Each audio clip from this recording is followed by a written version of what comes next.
እስካን ጥያቄ ልጠይቃችሁ። ልጁ ሲያድግ አይቶ የሚያውቅ እስኪ አለ?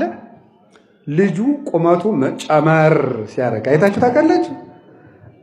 እኔ እንደዛ ባውቅ ሩጬ ነው የምጠፋው። እናንተ ሳትደነግጡ ድንገት ቤት ውስጥ ያለው ሕፃን ልጅ አንገቱ መዘዝ ቢል ድንገት እንዲው እኮ ይገርማል። ሳናውቀው እኮ ነው የሚያድገው።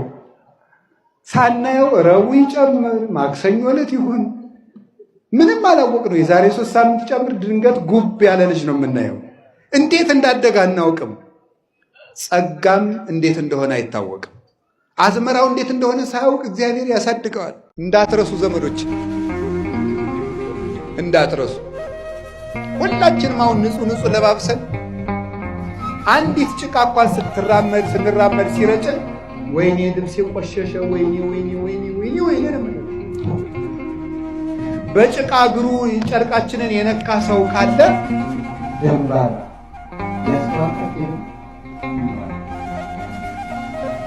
ህሊናችንን ማን ያንሳው? እውነቴን ነው የምነግራችሁ።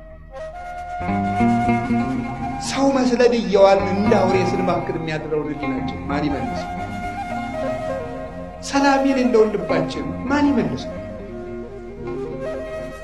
የረከሰውን አይምሯችን ማን ይቀድሰው? የሚቀድሰን መድኃኔዓለም ብቻ፣ የሚያስተካክለን የእሱ ነው። ጌታችን መድኃኒታችን ኢየሱስ ክርስቶስ ብቻ ሊያነጻን ይችላል። መብረቅ ጥቅም እንዳለው ታውቃላችሁ? አዝሪቱ አዝመራው የሚያበብ በመብረቅ ነው። የአርግ ደመናተ ማጽናፈ ምድር፣ ደመናትን ከምድር ዳርቻ ከውቅያኖስ ያወጣል።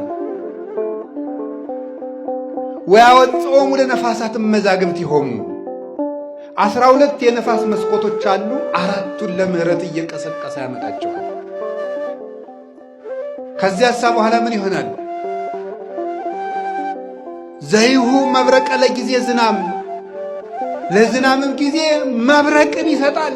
መብረቅ ስጦታ ነው። መብረቁን ያመጣል እግዚአብሔር። በመብረቁ እህሉን ያሳድጋል። አዝመራው ለምልሞ ሲያይ ገበሬው ይትፈስሑ ነዳያን፣ ነገ ገብሱ ይደርስልኛል። ዳቦ እየበላ ላደገ ልጅ ይኸው አይገባው የገበሬ መከራ። ቁጭ ብሎ ላደገ ምን ይገባዋል? ነገ ጎመኑ ይደርሳል፣ ነገ ገብሱ ይደርሳል፣ ነገ በቆሎ ይደርሳል እያለ ይትፈስሑ ድሆች ደስ ይላቸው።